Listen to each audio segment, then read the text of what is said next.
السلام عليكم ورحمة الله تعالى وبركاته. dhageystayaal soo dhawaada. Halkan waxaan idinku soo gudbinaynaa sheeko halgameed la magac baxday Ha dareemin geerida, taasi oo noo socon doonta bisha Ramadaan una soo gelaysa si maalin dhaafa. Sheekadan waxaa qoray Cabdifataax Xasan Sheekh Cali oo lagu naanayso Adoon, waxaana codeeyay anigoo ah Deeq Cabdisamed. waana qaybtii koowaad. qiyaastii 4 kiiloomitir markaanu u jirno saldhiggii cadowga ayuu mas'uulkiina watay amar ku bixiyay inaanu istaagno. Abaanduulihii ciidanka ayaa shaqada la wareegay. daqiiqado yar oo aanu sugaynay unug ciidanka ka mid ah oo gadaal jirtay. qaab difaac oo ka mid ah hababkii soo jireenka ahaa ee astaanta maska ayaanu u fadhinaa. waanu aamusanahay iyada oon amar lagu bixinin.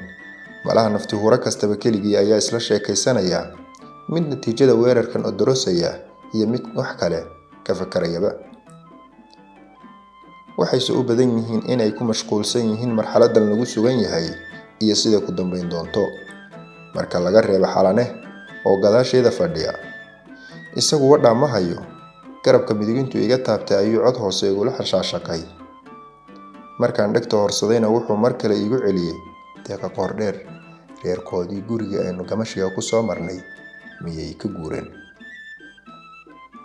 wariga amsawo waa la gubiyay, Qoordheerna garan maaye. intaasi markay afkayga ka soo baxday ayaan gadaal ka maqlay jaanqaad iyo assalaamu calaykum ku aad.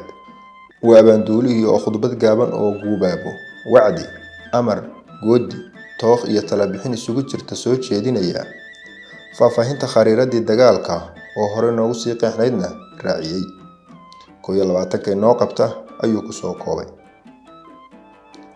koox walba waxaa hor fadhiya wiil hooggii ugu qornaa qoriga isna lagu hoogay silsilada jiita. taliya kooxeed kasta waxaa lagu amray inuu dhaqaajiyo ciidanka uu horjoogaha ka yahay. qofna qofka kale lama hadlayo. qaraxa xabadda inta ka horeysa naxdinta waa laga wada siman yahay. xasuusta nafti hore kastaba xilligaa waxaa ku soo xaadiraya hadba ciddii ku weyneyd. marka aniga naxdinta hooyaday gacal wax iga darin ma jirto, waana qodobka keli ah ee aan nolosha u jeclahay. rumayso, ma jirto sabab kale oo aan u jeclahay nafta.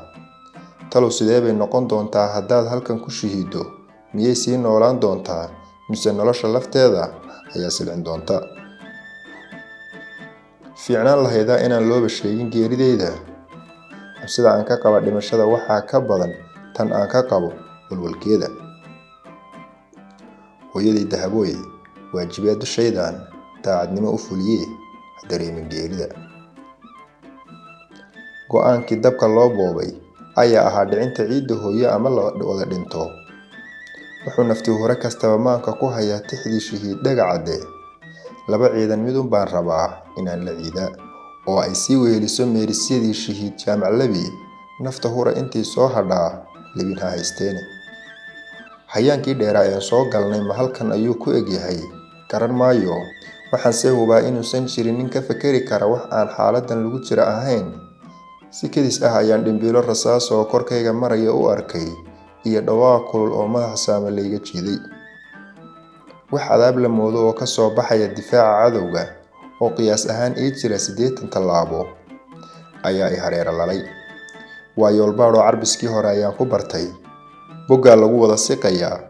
wiilkii tusbaxa weynaa ee aan qoortiisa haybaha weligii ka furin armiga afuuf. cod la moodo cirsanka yeer sayax jooga ayuu raaciyay gumaca raac. nafti hore kastaba wuxuu isku daray kicid halhaleel ah iyo qoriga uu daarka ka qaado.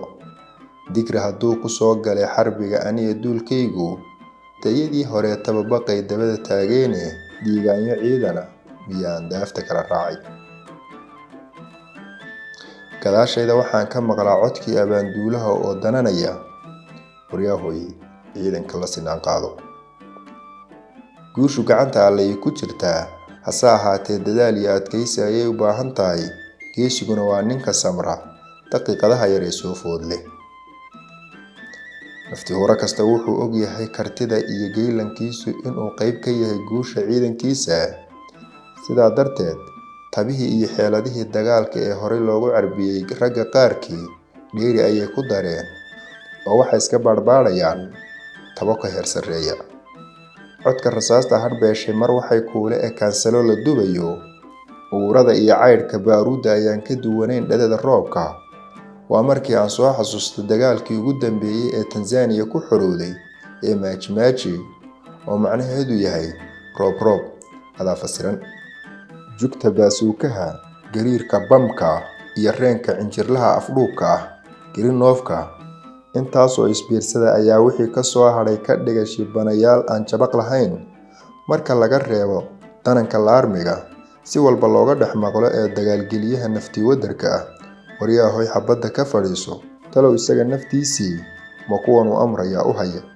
Sheekooyinka dagaalada ka hadha marka laga warramayo waxaa aalaa la xusaa diric hooyadii dihatay guurkeedii hore la mahadiyo, geesi magaciisu dheeraado oo cidda uu ka soo jeedo ay ku faanaan, gabdhaha uu la dhashayna dhaarta ugu dambaysa ay ku maraan.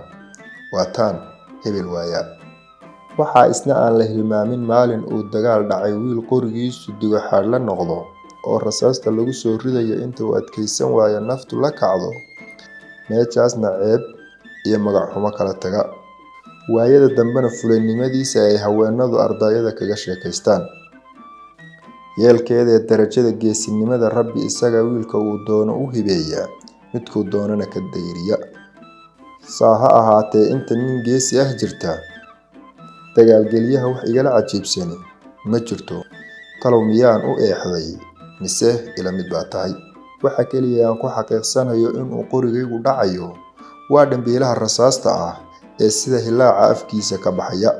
Ninkan waale maxay jabhadu noo soo raacisay, miyaan dagaalama mise isagaan xajiya, ayuu ku cabanayaa Lungi oo suufigii shimbir ahaa la jirraban. Hadduu sii daayana difaaca cadowga ayuu isqartaagi. La soco qaybta labaad